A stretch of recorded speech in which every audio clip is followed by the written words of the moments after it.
Short-term rentals are unlike long-term rentals in that sometimes it makes sense to go the extra mile to renovate our properties maybe a lot more than we would a traditional long-term rental. So that's what I want to break down this week, whether or not we should do that and what areas we should focus on when we're renovating our properties.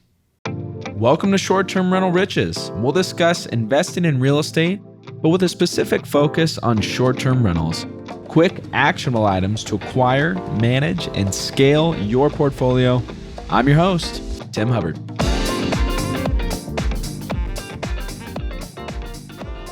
Welcome back to the Short-Term Rental Riches podcast. Happy you're here again. We're talking this week about whether or not we should renovate our properties when we know it's time to renovate our properties. What sorts of things are worth the additional upgrades and what are not? And then also just a few tips on the timing of our renovations. So for starters, we know that short-term rentals are not like long-term rentals.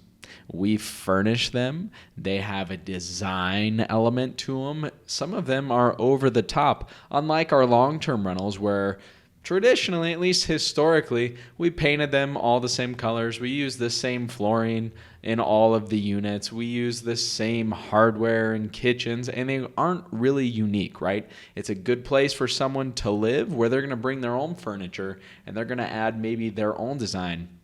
But in the world of short-term rentals, we're doing that for our guests. And in fact, that is the reason, that's one of the main things that's going to bring our guests to our properties. That's one of the main things that's going to raise our search rankings on Airbnb or VRBO or HomeAway or Booking.com or wherever you happen to have your short-term rental.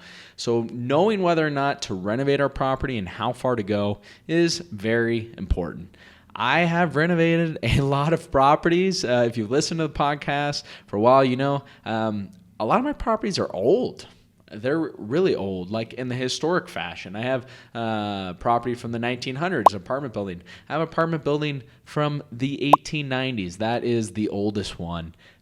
But along with old properties comes a lot of maintenance and a lot of needed work unless the property is renovated properly. So I've gone through this lots and lots of times, and I've also experimented with different renovations in regards to my short-term rentals, even in the same building, adding additional features to one where maybe I wasn't in the other one. So I want to break that down for you a little bit, how you can figure out whether or not that is worth it. I've got a couple tips for you. But before we talk about actually renovating our property, we need to know if it's time to renovate our property. Of course, if you bought an investment that needs a bunch of work and that was the main goal from the beginning, a value add deal, as we would say, or adding value to it, it was ran down and it needs a lot of work, well, then you know kind of what you're getting into. But if the property is just sort of in decent shape, maybe you already have it as a short-term rental, how do you really know if it's time for you to renovate it? Well, it's pretty easy to know. We get a lot of feedback in this industry. That's one of the beautiful things about it. One of the things I really like, if something's wrong or not meeting our guests' expectations, we almost always hear about it. So reviews are the easiest way to know if it's time for us to renovate our property. If you're getting a review from a guest that says the floors were quirky and the walls were dingy and it needs a paint job and the air conditioner doesn't work and the ceilings, whatever it is, if you're getting lots of these maintenance type reviews and feedback, then it's probably time for you to do an overhaul. Now, if it's some individual item that keeps coming up, well, then fix that individual item and see if you're still getting other negative feedback. If you're not, then maybe you are good to go. So that's a couple just quick ways to know whether it's time, whether you're getting negative feedback on the property as a whole or on the specific item. And if you're getting negative feedback on the same item over and over, it's time to change that. or fix that or whatever it is, even if it's an expensive item. I have a property that's older. It wasn't very well suited for a central heat and air system, and it's in a city where it gets really hot and it gets cold, so I needed heat and AC in there. So we installed a mini split system. If you've seen these, they're the ones that are very commonly used in Europe. They're becoming much more common in the US now, but this was a multi-head unit mini split system, meaning that there was one condenser that connected 3 places where air conditioning and heat is coming into this unit. And it just kept, something happened. There was a leak with one of them that affected all of them. And I spent a lot of money on this system. But after several times of trying to fix it, what am I going to do? I can block my calendar for another week at a time to try to fix this. And so at some point, not only is this affecting our guests and our reviews, but we're losing more money than if we just pony up and fix whatever needs to be fixed to begin with. So clearly, if something's happening more than once and you're getting negative reviews, that is the biggest thing, because that can really hurt us. You want to make sure that you fix that. Another way to know if it's time to renovate your property is to check out your competition and see how their occupancy is doing. Look at their listings. Is yours falling behind the curve? Well, you can check that out on airdna.co or Price Labs. Is the pricing software that I use. I've talked about a bunch. We have these resources available for you for free. You can check out the links at our website at restmethods.com, as well as a whole bunch of other resources, tools, and things that I use. But those are a couple ways where you can check your competition to see if your occupancy is lagging. If it is, look at their listings. If they look like they're in much better shape than yours, well, it's probably time. So 3 reasons why it's good to renovate your property. The obvious one we've already mentioned are better reviews, and the better reviews are, the more occupancy you're going to have at a higher nightly rate. So that's an obvious one. Number 2 is also obvious, but it's a real thing. You're going to increase your property value, right? If you add a new bathroom or you renovate all the flooring or whatever it is, you're increasing the property value. That's one of the really nice things about owning our properties, right? We've talked about lease arbitrage in the past, which is an excellent way to generate cash flow. That's if we lease a property from someone and rent it as a short-term rental. But if we actually own it and we're investing this money into the property, well, then we're increasing the value of the property as well. So by renovating, we're going to get better reviews, we're going to increase our property value, and we're going to have less headache because there's going to be less things breaking down, right? If we do a full renovation, then that property is going to be good to go for a long time. 3 renovations that I think personally are a waste of money, or that you got to be really careful with if you're investing in short-term rentals. The first one, removing a bedroom to add more space to your unit. Now, there's a caveat here. If you're removing the 5th bedroom of a 4-bedroom home and there's no real difference in the rental rate between a 4 and a 5-bedroom home, then it's not going to be that big a deal. But let's say the 4-bedroom homes in your area are renting for $500 a night and the 5-bedroom homes are renting for $750 a night. Well, then you definitely don't want to remove that bedroom, right? And that's information that you can find easily on Price Labs or on AirDNA if you break down units in your neighborhood by bedroom or size. So you can do that. Make sure you're not removing a bedroom when you don't need to, or potentially even make your revenue lower.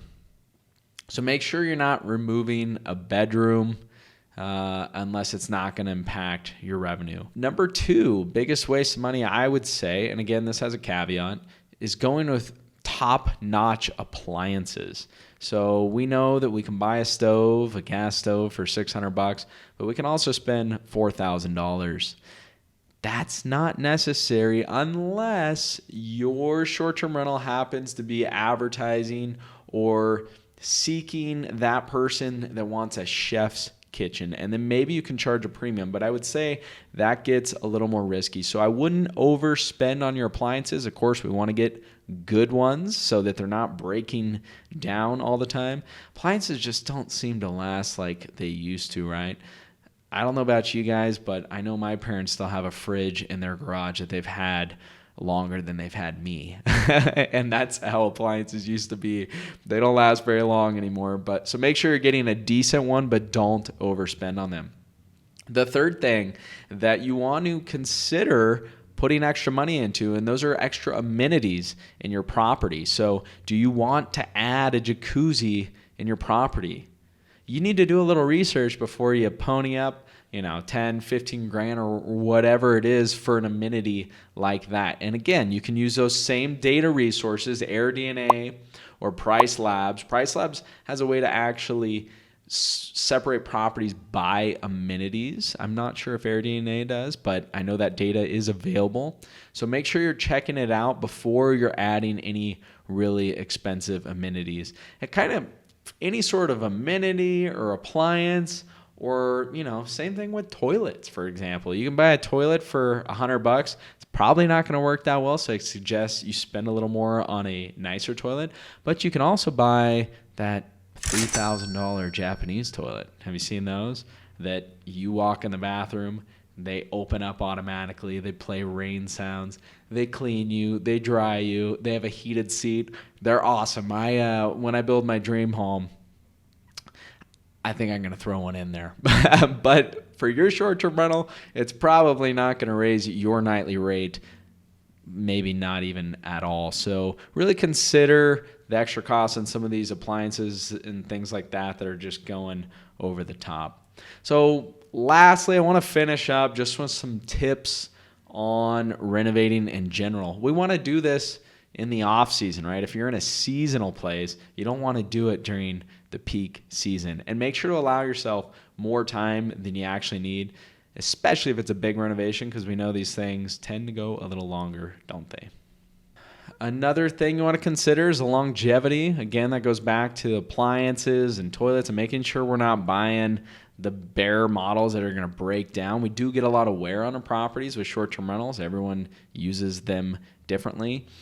Utilize our small spaces. Add a desk in there if you've got space and you don't have one somewhere else. And then lastly is the curb appeal, the exterior of the property. If that's not looking good, well, that is money well spent, because that is the first thing that your guest is going to see, and that's their first impression. And if they have a bad first impression, that's not a good start, right? And especially if it's bad on the outside and then there's even little things on the inside, it just starts to kind of snowball. So short-term rentals are not like long-term rentals. Sometimes it makes sense to spend a little more money, but we want to make sure we're spending it in the right spots. So check out some of those data sources if you haven't. When do we know if it's time to renovate? Well, if we're getting bad reviews, that's the basic easiest way to know, is if we're getting bad reviews or something continues to keep breaking. Remember that renovations aren't going to just raise our reviews, but they're raising the value of our property as well, which is good news. And it's making our management easier because less things are breaking down. Make sure you're not overspending on some of those appliances. So lastly, make sure that you are renovating at the right time. You don't want to do it during the peak season. Hopefully that gave you a little bit of insight. If you haven't done a big renovation yet, I'll just leave you with my last tip, is that it's very likely going to cost more than you expected, and it's going to take longer. Ask any real estate investor that's been around for a long time and they don't have their own team.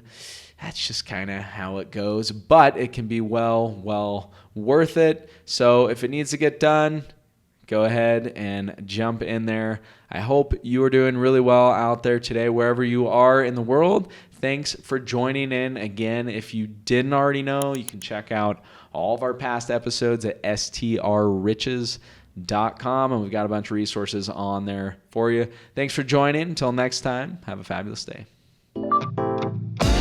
Want to get on the fast track to financial freedom through short-term rentals? Well, it all starts with the properties you acquire, but you want to make sure that you acquire the right properties. I want to give you my ebook that will show you how to do just that. There is no charge. It's my gift to you for being one of our subscribers. Just go to restmethods.com. That's REST methods.com.